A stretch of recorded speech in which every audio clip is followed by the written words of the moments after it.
Իդեալ համակարգը եկամտահարկի վերադարձի օրենքի շահառուների միջև տեղաբաշխում է մինչև 2.5 միլիարդ դրամի վերանորոգման սերտիֆիկատներ։ 5000 ընտանիք կարող է ստանալ 500,000 դրամ արժողությամբ վերանորոգման սերտիֆիկատ, մոտենալով իդեալ համակարգի ցանկացած խալոցրա։ Վերարտադրել լավ, որ նայեք, այդտենց ուղղակի ի պատասխան այս բան արել։ Լավ ատեղած իհարկե վատա։ Իհարկե վատա, բայց հենց սրա մասին է խոսքը, հա, ժողովուրդ ջան։ Հենց կներեք, ժողովուրդ ջան, տիկին Ես հասկանում եմ, որ օրինակ եկեք հարցերը խմբավորենք, էլի TV5-ը եւ Ազատությունը մեկական հարցի իրավունք կստանան, հետո մյուս լրատվականներն էլ էլի մեկական հարցի հնարավորություն կստանան։ Այս խմբավորված այդ հարցերը տակ։ Կներեք, դուք մի քանի հարց տվեցիք, հիմա մյուս լրատվականները TV5-ից էլ կա այս խումբը ավարտելու համար։ Հա, խնդրեմ TV5, խնդրեմ։ Խմբավորենք հարցերը, կներեք։ Հարցեր տան անցնենք մյուսին։ Չէ, դե որտեղ մյուս լրագրողներն էլ են ուզում հարցեր տալ։ Հարցնենք ոչ մի խնդիր, պարոն Ալեքսանյան, հիմա իմ հարցը։ Դե բայց դուք արդեն հարցրել եք։ Ես իմ գործընկերների հարցերի վերաստող հարցեր էի տալիս, հիմա իմ հարցը հետևյալն է։ Չէ, դուք առանձին հարց տվեցիք, բայց լավ պնդեք։ Ղազարյանը հերթագրվել է բոլոր ընդունելություններին ազգային ժողովին եւ արդեն պարտաճանաչ գալիս է ժամին, բայց որևէ իշխանական չի իջնում եւ չի հանդիպում իր հետ։ Նա ուզում է քննարկել իմպիչմենտի անհրաժեշտության հարցը։ Տեսեք, դուք ազատություն լրատվականի լրագրող եք։ Չէ, մի վարքյան էլ եկեք հստակեցնենք։ Դուք ես որքան հասկանում եմ, դուք լրջորեն, դուք չէ, հա, ավարտեցիք, ասում եք ինչի չեք իջնում կամ ես պատրաստ եմ իջնեմ, թե չէ։ Ահա, շատ լավ, հասկացա, մի վարքյան հիմա բացատրեմ։ Դուք որքան ես հասկացա, ազատություն չգիտեմ, որ ազատություն լրատվականի լրագրող եք ու որքան հասկացա, դուք բավականին լուրջ ու հետամուտ կերպով հետևում եք Էդգար Ղազարյանի գործունեությանը եւ լավ եք անում, որտեղ այո, քաղաքական, այո, չէ, կոնկրետ այս դեպքին հետևում եք, բոլորին եք հետևում, լավ եք անում, բայց այս դեպքին էլ եք հետևում, ճիշտ է։ Այսինքն դուք լսել եք Էդգար Ղազարյանը ոնց է իմ մասին արտահայտվել օրեր առաջ, ինչ բառեր է ասել, ոնց է այդ հանդիպումը մոտավորապես նկարագրել ու այստեղ գալիս եք, ինձ ասում եք ոնց եք վերաբերվում, ինչի չեք իջնում, եք լուրջ եք ասում։ Օրինակ ձեզ, որ ինչ-որ մեկը առաջարկի հարգելի Գայան է, ասի եկեք իրար հետ գնանք հանդիպենք, մի լագյան ուտելիք կտամ,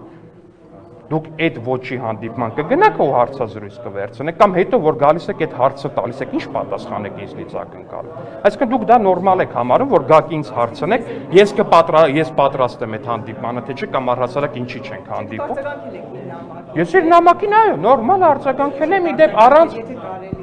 Իհարկե, ասել եմ, որ եթե ես չեմ պատրաստվում միանալ իրենց գործընթացին, բայց եթե իրենց հաջողվի Ռոբերտ Քոչարյանին կամ Սերժ Սարգսյանին այնուամենայնիվ դարձնել տեխնացու, խոստանում եմ, որ այդ նիստից հետո կներեք, խոստանում եմ, որ այդ նիստից հետո իրենք կգնան քաղաքական թոշակի, այդ են պատասխանի առանց վիրավորանքի, առանց անհարգալից բառի։ Դրան ի պատասխան ակնհայտորեն հնչել է իմ հասցեին վիրավորական արտահայտություններ։ Դուք ինձ գալիս եք ասում եք խիչ եք հանդիպում։ Է լուրջ եք ասում, ժողովուրդ ջան, դե չի կարելի տենց ասեք։ Պարոն Ղազարյանը դա նշում էր ասելով, որ ձեր Այսինքն դա նշում էր։ Ասում էր Ինչն էր նշում։ Այսինքն դուք դա նորմալ եք համարում, առասարակ կարելի է տենց բան նշել։ Ղազարյանը նշում էր, որ Ինչն էր նշում։ Ինչը չեմ հասկացել։ Ես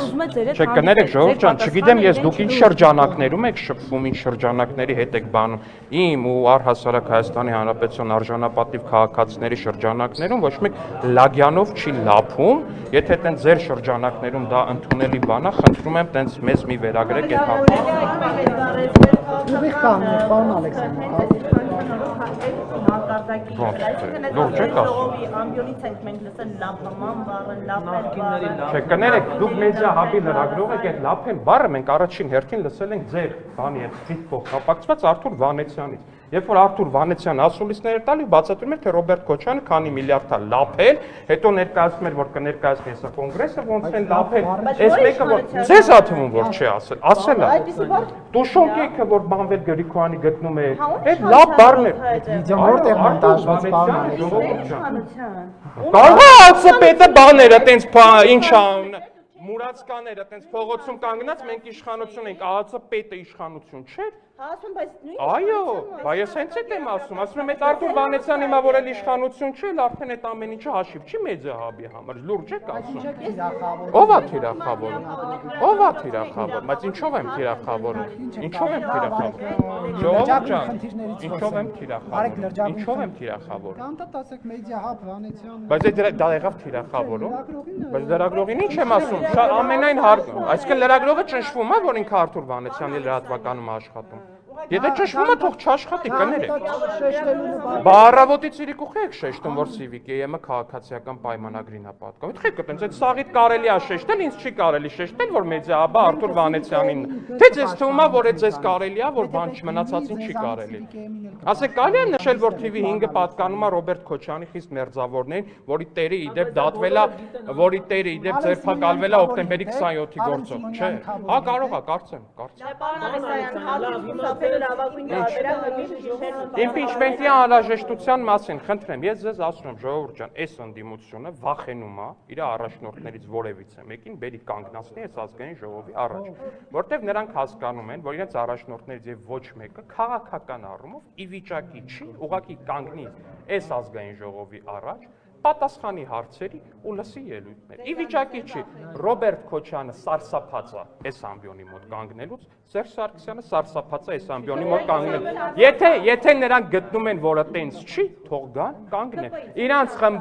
Իրենց խմբակցությունները լրիվ ի վիճակի են այդ ստորագրությունները հավաքել ու իրանց ներկայացնել այս ամբիոնի առաջ։ Եթե սարսափած չեն, քաղաքական առումով այս ազգային ժողովի առաջ կանգնելուց, թող գան։ Բայց իրանք սարսափած են ու իրանք չեն գնում։ Քոչարյանին որ որպես Դե որ կա, դե հիմա տենց սփոյլեր, դե հիմա ասեմ մեկ էլ վաղը մյուս օր գան այդ հարցին պատրաստված 4 քաղաքականությունից են սարսափում, պարլամենտարիզմից են սարսափում։ Ռոբերտ Քոչյանը մտավ խորհրդարան, իր գլխավորած թիմը մի բան է, ժողովուրդ ջան, իր գլխավորած թիմը մի բան է, ինքը անձամբ այլ բան է։ Ես ձեզ վստահեցնում եմ, Ռոբերտ Քոչարյանը սարսափում է այս խորհրդանի առաջ։ Ժողովուրդ ջան, հասկանում եմ, կներեք, ես հասկանում դուք Ռոբերտ Քոչյանի բանի ալիքի էլի հերթական ներկայացուցիչ եք, բայց իմ խոսքը մի ընդհատեք, չի կարելի, ժողովուրդ ջան։ Ձեզանից է։ Ժողովուրդ ջան, մի ընդհատեք, ձեր ցավը տանեմ, հարգելի, սիրելի լրագրողներ։ Ես պատրաստ եմ 3 անկեղծ ամենայն անկեղծությամբ պատրաստ եմ 3 ժամ բոլորիդ հարցերին պատասխանեմ, բայց ինձ մի ընդհատեք։ Երեկվա միջադեպ։ Ձեզանից ասած։ Կներեք էլի։ Պարոն Քոչարյանի նման ջղագրգիռ պահվածքի պատճառը ի՞նչն էր։ Արդյոք դրա նախորդային ազգային ժողովում տեղի ունեցած քննարկումը նրա հորը պատկանող, նաև իրենց ընտանիքին պատկանող ապօրինի գույքի թվարկումների եւ անծայրածիր հարստության Շնորհակալություն հարցի համար, իհարկե։ Դա պատճառներից ամենամեծն էր որպես այդպեսին ու չի կարող այդպես չլինել, որովհետեւ գալ ազգային ժողովի ամբիոնի առաջ կանգնել ու ասել դուք մեր ասում եք, որ մենք 4 միլիարդ ունենք, բայց մեզնից ընդամենը 200 միլիոն դոլար է պահանջվում այս բայդրությամբ, կներեք ծիծաղելի է։ Վաղն էլ գալու են կանգնեն ասում եք, որ Ռոբերտ Քոչյանը սպանել է 30-40 մարդու, բայց պարզվում է, որ սպանել է ընդամենը 20 մարդու, չգիտեմ, ինչ-որ տենց այս բանն է շարունակվելու, գիծն է շարունակվելու, 200 միլիարդ դոլար, հասկանում եք, ինչի մասին եք խոսում, ժողովուրդ ջան, 200 միլիարդ դոլար մարդկանցից փող է պահանջվում, ասում մենք տենց աշխատել ենք, այդ որտեղ եք աշխատել, օրինակ Ղարաբաղում ուսանող կամ դպրոցական ժամանակներում Ռոբերտ Քոչյանի մյուս տղեն, ասենք Տանզանիայում բաներ էր գնում, հա, բուկմեկերական ընկերություններ էր առնում, բանից էին բերել, Աղդամից էին բերել, թե Հորադիսից էին բերել։ Այդ որտեղից էին բերել։ Հյուսեին Պողոտա ինչքան աշխատասեր են։ Այդ աշխատասիրության թեման այս վերջի օրին հեչ լավ բան չի, եկեք չբացենք էլի ժողովուրդ ջան։ Ներողություն դուք ասացիք, որ Քոչարյանն ու Սերժ Սարգսյանը վախենում են պարլամենտարիզմից։ Դες հարց երեք ազգային ժողովի ներսում տեղի ունեցածը պարլամենտարիզմի ցուցուն օրինակ էր։ Իհարկե ոչ, որովհետև Ռոբերտ Քոչյանի որդին պարլամենտարիզմի ցուցուն օրինակ չի կարող հանդիսանալ։ Ժողովուրդ ջան, ես մի քանի անգամ ասում եմ, որ շատ հաճախ լինում է այնպես, որ մեր ընդդիմադիր падգամավորների լկտի, փողոցային հայհոյանքների, սադրանքների ու վիրավորանքներին ի պատասխան մենք որպես մարդ ուղղակի պահի տակ չենք կարողանում մեզ զսպել ժողովուրդ ջան ու ի պատասխան նույնի շատ ավելի թեթև եղանակներով փորձում ենք բանան։ Ում են հայհոյել։ Դե ժողովուրդ ջան լավ։ Դե հիմա ձեզ էլ որպես լրագրող շատերը ասում են վարձու գրչակ։ Հիմա ամեն անգամ դա բանա։ Ժողովուրդ ջան լավ էլի վերջացրեք։ Դե օքեյ։ Եղավ։ Անվանելով ընդդիմությանը համբալ։ Այ ընդդիմությունը իր համար նստած հաց ընդդիմությունը նստած իր համար հաց ու սոխ էր ուտում, երբեք ոչ մեկի չէր վիրավորել, տենց բեմականացված կախաղաններ ու բաներ չէր բանարել, կարակ ինձ չընդհատեք, կարակ ինձ չընդհատեք։ Չէ, ես օրինակ կուզենամ, ես անկեղծ այնքան կուզենամ տենամ, Գայանե ջան, մի օր օրինակ դուք հակին գնաք հարցեր տակ, ասեք Լևոն Զուրաբյան, այդ ինչ կոնտեքստով եք դուք այդ ամեն ինչ ասում։ Դուք որպես խոսքի, չգիտեմ, եկակուսակցության ինչ կապ ունի։ Եղավ։ Միանշանակ, ես վստահ եմ, որ մեր քաղաքացիները ամեն օր Բայց ինչ կապ ունի ժողովուրդ ջան, ես ամենայն հարգանքով, բայց այդ ձեր մոտեցումը, որ ով իշխանությունը իրան պետքա սենց լուսաբանել, ով ընդդիմությունը պետքա սենց լուսաբանել։ Դուք եղավ, հարգելի քաղաքացիներ, խնդրում եմ, եթե դիտում եք այս ճեպազրույցը, արձագանքեք, արդյոք Ազատություն ռադիոկայանը ըստ ձեզ հավասարաչափ օբյեկտիվ է լուսաբանում իրականությունը։ Բայց առանց թիրախավորելու, առանց վիրավորելու ու առանց որևէ բանի, ուղղակի կարծիքի հարցում է, արդյոք դա օբյեկտիվ է թե չէ։ Եթե դուք ասում եք, որ իշխանությունը չի կարողանում նաև իրեն զսպել, ձերն էլ է լուսաբանում։ Հա դե ձեր ընդդիմության շարժումներն էլ է լուսաբանում եւ այդ բան է, դրա լուսաբանում էր դաշնակ, չէ իհարկե, բայց ես ասում եմ չպետք է լուսաբան, ժողովուրդ ջան։ Պարոն Ալեքսանյան։ Վայ, ես հասկանում եմ, որ ակնհայտ է, որ շատ դժվար է, երբ որ դուք ստիպված եք հարցը տալ ու լսել պատասխան ժողովուրդ ջան, բայց այն որ անընդհատ ընդհատում եք, դրանից բանը ձեր ասացի բովանդակությունը չի փոխվում, ու իմ ասացի բովանդակության իմաստը չի ցածրանում։ Պարոն Ալեքսանյան, ես հասկանում եմ, որ ինչ չեք կարողանալու որևէ քաղաքական ուժի հետ կապել, բայց խնդրում եմ իմ հարցը լսել։ Հա, ճիշտ է, չեմ կարողանալ։ Դե դրա համար չխուսափում եք։ Չէ, միշտ երբ եմ խուսափել ձեզ հարցազրույց տալուց։ Տեսեք, դուք որ ասում եք, այ ընդդիմությունը սադրեց, արեց, հայրեց եւ մենք էլ մարդ ենք, մենք էլ պետք է ինչու եք դուք այդպիսով փորձում արտանալ, չէ՞ որ իշխանությունը թույլտվեք վերջացնում հարցը։ Չէ՞ որ իշխանությունը պետք է ավելի զուսպ լինի, հավասարակշռված լինի, իմանա այդ քաղաքական պաշտոն զբաղեցնելու գինը, նաեւ ինչ որտեղ լռելն է ցուցաբերի, հա, այսպես զսպվածություն, բայց դուք միանգամից ընդդիմությանը պատասխանում եք եւ արտանում եք, որ իրենց բառապաշարին մենք հակադարձեցինք, դա ինչքանով է ճիշտ, այո։ Իհարկե, սխալ է ընդդիմության մակարդակը իջնելը եւ ես ձեզ անկեղծորեն ասեմ, եթե դուք ուղղակի ինչ-որ մեկը դնի ու մոնիտորինգ անի, թե մենք քանիսն ենք կուլ տալիս ու քանիսին ենք արձագանքում, ինչքան է տևում մինչեւ մեր համբերության բաժակը լցվի, իսկ բոլորի համար ակնհայտ կլինի, թե մենք ինչքան զուսպ ենք իրականում։ Ես ձեզ վստահեցնում եմ, որ ուղղակի ինչ-որ մեկը դնի ու համեմատի, դնի, լսի կոնկրետ քանի սենց ինչքան է տևում, մինչև այդ համբերության բաժակը մի անգամ լցվում է ու մի կաթիլ թափվում է այդ համբերության բաժակից։ Դա ուղղակի անհամեմատելի է, որովհետև ես վստահեցնում եմ, եթե մենք արձագանքեինք նույնքան, նույն չափ ու սիմետրիկ, դա ուղղակի մենք չգիտեմ ինչի կվերածվեր։ Չէիք հասցնի այդ ամեն ինչը լուսաբանել։ Առավոտից չէ, շնորհակալ մի եղեք, մենք ինքներս մեր վրա մշտապես պետք է աշխատենք, որպեսզի ընդդիմության սանձարձակություններին, փողոցային վարքագծին եւ մնացածին էլ ավելի զուսպ կարողանանք արձագանքել, բայց միանշանակ է, հարգելի գործընկերներ, որ ես բացառում եմ, որ ինչ որ մեկը առհասարակ, ինչ որ մի կենթանի մարդ կկարողանա առհասարակ չարձագանքել ու կամ առհասարակ հունից դուրս չգալ ոչ մի պարագայում, այս ամեն ինչը լսելով։ Եք կներեք։ Կներեք, ով է հարց, մի հոգի, խնդրեմ։ Ինչու հունից դուրս եկավ, ընդհանրապես կոռուպցիայի մասին էր։ Ընդհանրապես կոռուպցիա կողմից Նիկոլ Փաշինյանը բարկացավ, համբալներ ասաց նրանց, Ալեքսանյանն ասաց, դուրս կշպրտեմ ձուր, ընդդիմությանը ասաց։ Այդ ասպեկ ընդհանրապես կոռուպցիայի մասին էր հարցը հնչում։ Հասկանում եք, հարգելի քաղաքացիներ եւ հարգելի լրագրողներ,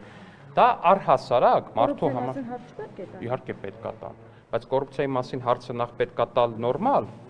երկրորդը կոռուպցիայի մասին հարցը պետք է տալ նենց, որ իրապես կոռուպցիայի մասին լինի հարցը, եւ երրորդ 100,000 անգամ ներողություն, էլի, բայց երբ որ կոռուպցիայի մասին հարցեր են տալիս մարդիկ, ովքեր կոռուպցիայի քայլող հուշարձաններ են, այդ մի տեսակ ամեն մեկի մոտ էլ դիսոնանս է առաջացնում։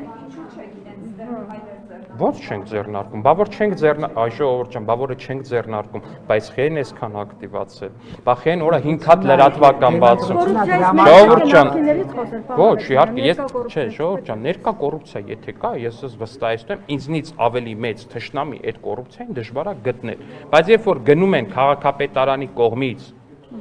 չընդունված մանկապարտեզի շինարարական աշխատանքը ներկայացնում են որպես կոռուպցիա, դա կոռուպցիայի նկատմամբ, կոռուպցիայի դեմ կներեք ավարտեմ, դա կոռուպցիայի նկատմամբ, կոռուպցիայի դեմ պայքարի նկատմամբ ուղղակի ծաղր է։ Այսինքն որ ընդունվածը դադարում է կոռուպցիայի։ Հա, որովհետև եթե բացատրեմ, որովհետև եթե դու վատ աշխատանքը ընդունում ես ու դրա համար փող ես դնում ջեբդ, այդ ժամանակա դա կոռուպցիա։ Եթե դու աշխատանքը չես ընդունում, այդ նշանակում է, որ դու շահագրգռվածություն չունես վատ աշխատանք ընդունել։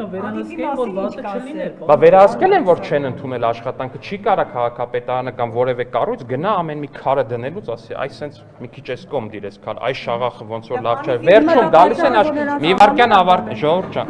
Ու այդ որ ասում են մանկապարտեզ կոռուպցիա, եւ պետք ուզում եմ հիշեք, էլ այդ ինչից սկսեց, այս մի վարքյան խնդրում եմ ավարտել։ Ինչից սկսեց այդ ամեն ինչը։ Սկսեց նրանից, որ Հայաստանի Հանրապետության վարչապետը ինքը գնաց ու սկսեց ստուգել շինաշխատանքները։ Ու թութակի պես սկսեցին կրկնել։ Հայաստանի Հանրապետության վարչապետը գնացել էր ու դպրոցներում ու մանկապարտեզներում ստուգում էր կատարված աշխատանքները։ Կախիչից սկսած ամեն ինչից սկզբից հիշում եք ինչ էին անում։ Սկզբից մի վարքյան, սկզբից ձեռ էին առնում։ Ասում են վարչապետը գնացել ստուգում է, հետո բան են արել, հասկացան, որ ճիշտ անում, որ ստուգում է, որոշեցին իրանք է գնան ստուգեն, բայց քանի որ այնքան ապիկար են, գնացին արդեն ստուգած բանն են ստուգում, որը որ արդեն պատկան կառույցը ստուգել է ու չի ընդունել։ Հայաստանի Հանրապետության վարչապետը իրանք համար կրկնօրինակում է, առարկա է։ Իրանք պետքա նայեն վարչապետը ինչ անում, հետևից փորձեն կրկնեն, բայց քանի որ ապիկար են, դա պետք անեն շատ ավելի վատ։ Անիֆի մասին։ Այդ անիֆի խնդիրների մասին միջև քրեական գործ, հետո վեր խոսում։ Լրատվամիջոցները ակտիվորեն լուսաբանում էին։ Շատ լավ, լրատվամիջոցները լուսաբանել են քրեական գործը հարուցվել է անմիջապես եւ գործը ընթանում է, ես վստահ եմ, որ շատ շուտով կլինեն մեղադրյալներ, ես վստահ եմ, որ այդ գործը կունենա իր արժանի հանգուցալուծում, ինչպես եւ մնացած բոլոր գործերը։ Վարչության անդամ ով ուզում է լինի ինձնից սկսած։ Ով ուզում է լինի, եթե կա կոռուպցիայի մեջ։ Փաշինյանից ու ձեզնից։ Նիկոլ Փաշինյանից է սկսած։ Եթե ձեզ թվում է Նիկոլ Փաշինյանը պետք է ասի ինձ որևէ պարագայում բան մի արեք, դուք նրան լավ չեք ճանաչում։ Ու կամ այս քաղաքական թիմին չեք լավ ճանաչում։ Կոռուպցիայի դեմ պայքարը մեր համար չի ճանաչում ոչ ընկեր, ոչ բարեկամ, ոչ հարազատ։ Ես վստահեցնում եմ ձեզ, որ կան հիմա էլ կարող է շատ հնարավոր է, որ հենց այս պահին, որ մենք հարցազրույց ենք, կամ ինչ որ պաշտոնյա հենց այս պահին, չեմ բացառում ես դա։ Բայց ես ձեզ վստահեցնում եմ, որ մեր քաղաքական թիմի արձագանքը դրանն է, որ այդ սրիկան պետք է հայտնվի բանտում։ Այդ մեր քաղաքական թիմի արձագանքն է ու կան դրա բազում օրինակներ։ Եթե չեք հիշում, մի պաշտոնյա կար օրինակ պարբերաբար նաև կառավարության նիստերներ մասնակցում, Վերմիշյանը։ Կոռուպցիայի համար չդատվեց, դատվեց։ Ուրիշ մարդիկ, որ կոռուպցիայի մեջ թաթախված են, չդատվեցին, դատվեցին։ Այդ որ իշխանության ժամանակ այդքան բարձրաստիճան պաշտոնյա ձերբակալվել, ինչքան հիմա է ձերբակալվել։ Այն բան ասեմ։ Ինչն է շատ։ Անիֆի դեպքում կարծես այսպես հապաղում կա։ Հապաղումը, Ժողովուրդ ջան, հապաղում ամեն գործով կա։ Ամենաշատ հապաղումը Ռոբերտ Քոչարյանի ունեցվածքի բռնագանցման գործով կա։ Բոլոր գործերով էլ կա հապաղում, իրավապահ համակարգը դանդաղ է աշխատում։ Այդ խնդիրը մենք դա արձանագրում ենք, որ դանդաղ է աշխատում, բայց ես ձեզ վստահեցնում եմ, իրավապահ համակարգը հիմա չունի տաբու, քաղաքական տաբու առավել եւս չունի։ Պարոն Ալեքսանյան, այնուհանդերձ, հա, գիտություն ընդունելով այն, որ իշխանության ներկայացուցիչները սադրանքի են գնացել ընդդիմության ասածներից հետո հայել են եւ այլն, բայց այնուհանդերձ դա իմանալով, գիտություն ընդունելով, չպետք է լինի քաղաքական պատասխանատվություն եւ օրինակ պատգամավոր Արսեն Թորոսյանը մանդատը վայր դնի Աժամբյոնից հայոյան քնչեցնելու համար։ Ես նորից պիտի ասեմ ձեզ, որ Արսեն Թորոսյանը մարդ է եւ Արսեն Թորոսյանը նույնական արձագանք է տվել, ասենց պրոյեկտել է նույնական։ Ժողովուրդ ջան, մի վարքյան։ Նույնական արձագանք է տվել, մի քանի աստիճան էլ ներքև։ Արդյոք դա լավ է, որ տենց քննարկում կա ու կամ որ առհասարակ բանը հասել է դրան, իհարկե լավ չի։ Արդյոք պետք է հանրությունից ներողություն խնդրել, որ նմանատիպ միջադեպեր են տեղի ունենում, այո, միանշանակ ու ես ներողություն եմ խնդրում, բայց ես նաև մեր հանրությանը խնդրում եմ, որպեսզի նրանք հասկանան, որ մենք համբերատար կերպով փորձում ենք ամեն ինչ անել նմանատիպ իրավիճակներից խուսափելու համար, բայց շատ հաճախ, երբ փողոցային լինելը ու լպիրչությունը հասնում է որոշակի մակարդակի ու աստիճանի, այդ համբերության բաժակը կլցվում է։ Ես ներողություն եմ խնդրում մեր հանրությունից դրա համար։ Ես պնդում եմ, որ մենք պետք է ամեն ինչ անենք, որպեսզի այդ համբերության բաժակի ծավալները ել ավելի մեծացնենք, որ ել ավելի դժվար լինի այդ համբերության բաժակը լցնելը, բայց միանշանակ ասում եմ Ժողովուրդ ջան, անհնար է, որ ցանկացած մարդ կարողանա այդ ամեն ինչին այնքան դիմանալ, ինչքան որ մենք Չէ, կներեք, էլի մի վարքյան նյուանս կա այստեղ։ 1000 ներողություն, այստեղ նյուանս կա, հեսա ձեր հարցին կգամ, կոյունջ։ Այստեղ մի հատ նյուանս կա, էլի հարգելի գործընկերներ։ Լևոն Քոչյանը ազգային ժողովի ամբիոնից ասում է, մարդիկ ձեզ ասում են թուրք դավաճան անհայրենիքներ։ Իրան ոչ մեկ չի ընդհատում տեղից։ Արեգ ջան, քեզ էլ են շատ բան ասում, բայց հիմա դրա մասին չի խոսքը։ Մարդիկ տարբերաբար տարբեր վիրավորանքներ են ասում, բոլորին ինչը շատ վատ է, ու դրա վերջը պետքա տալ։ Ասում է ազգային ժողովի ամբիոնից, ասում է ոչ մեկ իրան չի ընդհատում, ոչինչ չի անում, ոչ մի բան գլխին չի տալիս ու չի գոռում, տեղից չի ասում այ լակո։ Ասում է հաջորդը ելույթ կունենա Հակոբ Արշակյանը։ Հակոբ Արշակյանը գալիս է ելույթի, ասում է, պարոն Քոչյան, մարդիկ, ձեր հորը ասում են թուրք։ Այդ նույնական բանը պրոյեկտում է ուզում է ցույց տա, որ դա վատ է չի։ Դա վատ է, փորձում է ցույց տալ օրինակով, որ դա վատ է, չի կարելի գալ այդտեղ ազգային ժողովի ամբիոնից կրկնել։ Տեղից նույնական հասկանում եք, լրիվ նույնական բան է, նույնական իրավիճակ է, մեկին մեկ, մի քայլ ավել չի գնացել Հակոբ Արշակյանը։ Նույնական Հենց մարդիկ օրինակ դա կեղծ լուր է հրապարակվել։ Այդ բա որ մեզ ասում են թուրք դավաճան, դա կեղծ լուր չի, հա։ Դա գնահատականը ձեր քաղաքական մեկը բան չի, հա, տենց։ Կոնկրետ ինֆորմացիա է։ Ժողովուրդ լավ էլի գնահատականը, հա, օքեյ, հա, շատ լավ։ Եղավ գնահատականը։ Դե հիմա պատասխանեմ Նարեկին, հետո ասելու են ինձ չեք պատասխան, ինձ է մեղադրելու Նարեկը, ժողովուրդ ջան, կներեք, ես չեմ ուզում Նարեկը ինձ մեղադրի։ Նարեկը լավ լրագրող է։ Ու այդ պահին տեղից, երբ որ նույնական պատասխանը տալի Հակոբ Արշակյանը, ինքը որոշում է տեղից, որ ինքը կարա ազգային ժողովի փոխնախագահին ասի լակոտ, դե կներեք 1000 ներողություն ժողովուրդ ջան։ Այդ ով է տենց բան ասել առհասարակ որ կարա, չի կարա։ Այդ իրավիճակը լինում է տենց է դասավորվել այդ իրավիճակը։ Ուզում եմ մի անգամ է շեշտել, երբ որ ինքը ելույթ էր ունենում վերջին այդ վիրավորանքներով, մենք դրան տեղից չենք արձագանքել։ Չենք արձագանքել, ոչ մի բառ դրեք զապիսը հետ տվեք, նայեք ազգային ժողովին իստերի, ոչ մի բառ չենք ասել։ Բայց այստեղ մի նյուանս էլ կա, ելույթում ախր ուրիշ բան ասում, բայց ձեզ որ արդեն ասում են թուրք դավաճան, արդեն համակերպվում եք, ռեակցիա չեք տա։ Այսինքն ինքը ուզում է որ այդ ռեակցիան լինի։ Փաշինյանն ասել էր, թուրքը վիրավորական չի բան։ Ժողովուրդ ջան, թուրքը ու կամ առհասարակ ցանկացած ազգությունը որպես վիրավորանք օգտագործելը ամենալավ բանը չի մի ժողովրդի համար, որը ենթարկվել է ցեղասպանության։ Ամենալավ բանը չի, դուք ձեզ որպես լրագրող ոնց կզգաք, եթե իմանաք, որ Թուրքիայի խորհրդան, Թաթուլ Հակոբյանն էր սա գրել, էլի ոնց կզգաք, եթե իմանաք, որ Թուրքիայի խորհրդանում իրար վիրավորելու համար օգտագործում են այ հայ բառը։ Դա նորմալ կլինի, ես նորմալ չի դա։ Այ ես դրա համար է ասել վարչապետը, այ ես դրա համար է ասել վարչապետը, որ դա նորմալ չի։ Որովհետև օրինակ որտեղ վարչապետը եթե ասի, որ ես վիրավորվում եմ, որ ինձ ասում են թուրք, վաղն էլ օրինակ Թուրքիայի նախագահ բա որ կանգնի ասի, ես վիրավորվում եմ, երբ որ ինձ ասում են հայ։ Այդ ձեզ համար նորմալ կլինի։ Վարչապետը պետություն է ներկայացնում, ժողովուրդ ջան, ու վարչապետը իրան չի կարա թույլ տա այնպիսի բաներ, ինչպիսին կարան իրանց թույլ տան տարատեսակ աշխուժակներ ու մնացածներ։ Հայաստանի Հանրապետության Ես նորից եմ ասում, առհասարակ ցանկացած ազգություն անուն օգտագործել որպես վիրավորանք, դա նորմալ մարդու անելու բան չի։ Նորմալ մարդը նմանատիպ բան չի կարող ուղղակի որպես այդպեսին անի։ Ներողություն, պարոն Ալեքսանյան, ճիշտ հասկացա, որ Արսեն Թորոսյանի կողմից մանդատը վայր դնելու հիմքեր չեք տեսնում։ Ոչ, ես չեմ տեսնում նմանատիպ հիմք։ Այսինքն Հայոյան քնչեցնելը նորմալ է։ Հայոյան քնչեցրել է Ռոբերտ Քոչարյանի, Հայոյան քնչեցրել է Ռոբերտ Քոչարյանի որդին, հուսով եմ իրան այդ հարցը կտա, արդյոք ինքը նորմալ համարում է թե չէ, ու պատրաստվում է մանդատը դնի թե չէ։ Վստահ եմ, չեմ կասկածում, անկեղծ չեմ կասկածում։ Եվ դուք էլ եք կարծում, որ վենդետա պետք է լինի։ Ինչ վենդետա։ Ինչ վենդետա։ Քաղաքական վենդետա։ Դե քաղաքական իրավական վենդետան դա ուրիշ եզրույթ է, վենդետան առանց այդ քաղաքական ու իրավական նավթիրների որպես այդպեսին շատ է։ Դե քաղաքական վենդետան այդ ելույթներն էին օրինակ, կարաք տենց համարեք, այդ ելույթները մեր ունեցած ելույթները քաղաքական վենդետա էին։ Իրավական վենդետան էլ առհասարակ տեղի ունեցող process-ն է, երբ որ 200 միլիոն դոլարի գույքը հեսա ստիպված պետքա կուզեկոս կարողանում ենք, որ չկարողանանք, այսքան չէին ակտիվանա, 500 հատ լրատվական չէին բացի, այդքան փող չէին թափի, որպեսզի կարողանային դրանից խուսափել, բայց չեն կարողանալու վերջի վերջում։ Ինչ եք անում այդ ենթադրյալ լրատվամիջոց բացված լրատվամիջոցների։ Թողնում ենք, որպեսզի ազատ գործեն ու 30 Թորոսյան։ Ներողություն Ալեքսանդրը։ Ինչ է դա, այդ մամուլը այդ ձեր ասած այդ 500 լրատվամիջոցը գրում է, որ ոչ սա օրինական է, ապօրինակ է, եւ դուք կաշտկանդվում եք իրավապահ համակարգ այդ հրապարակումներից կաշտկանդվում եք։ Ընդհանրապես չի կաշկանդվում։ Հազարատ լինի, եթե կա հիմքեր, բայց ես ասում թող չլինի, բա մենք այնքան ենք ասում թող լինի, որ լինում է ու 34-րդ տեղն է Հայաստանը մամուլի ազատությամբ։ Ու ընդհանրապես ոչ մեկ սահմանափակված չի, ինչ ուզում գրում են, ոնց ուզում գրում են մեծ հաշվով։ Վատա որ վիրավորան կատելության խոսք բան են արտադրում, վատա ցանկացած կողմից, էլի ես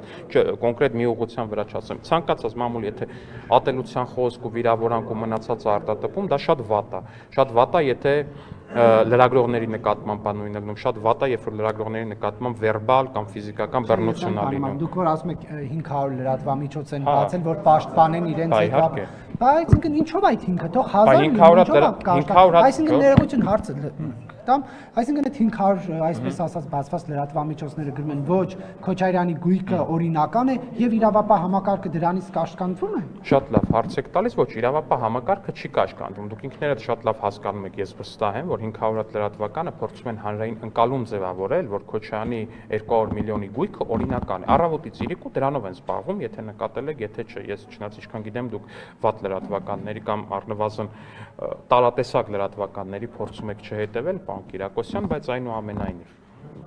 ես գիտեմ, որ միանշանակ է, որ այդ լրատվականները այո առավոտից իրիկու լուսաբանում են, որ Ռոբերտ Քոչարյանի որդիները օրինակ շատ տաղանդավոր էին ու դրա համար օրինակ չգիտեմ, ունեն Տանզանիայում բուկմեկերական ընկերություն, Հայաստանում ունեն միլիարդավոր դրամների բան, տենց ինչա ունեն։ Օրինակ երբ որ իրանք Ղարաբաղից գալիս էին Հայաստան, իրանք չունեին գոնե մի հատ Toyota Magnishi 90-ականների արտադրության մեքենա, բայց հիմա Toyota Երևանն ունեն։ Պարոն Ալեքսանյան, դուք երեք մի սենսացիոն հայտարարություն եք արել ազգային ժողովի, ասել եք Լևոն Քոչարյանը ԱԱԾ-ականին ուղարկել է ինչ-որ մարդու արեք այդ աղջկապա բաց թողին, բայց աղջկապա էական Ժողովուրդ ջան, այդ պատմությունը այնքան հայտնի պատմություն է Երևանում։ Ես առաջին անգամ։ Դե, Ժողովուրդ ջան, այս ուրեմն շատ բան է, այն որ ասում են հասարակության 90%-ը սրա մասին գիտի, ուրեմն այստեղ հավաքված է հասարակության 10%-ը։ Մեզ դիտող բոլորը, ինձ թվում է հատկապես իմ տարիքի տղաները, տղամարդիկ, իրանք շատ լավ գիտեն այդ պատմությունը։ Դե չիմացողների համար չիմացողները վստահ են որ ուզենան իմանան, բայց ինձ կներեք մենք քննարկման ենք հիմա պարոն Քոչարյանի մոտ, Անդրանիկ Քոչարյանի։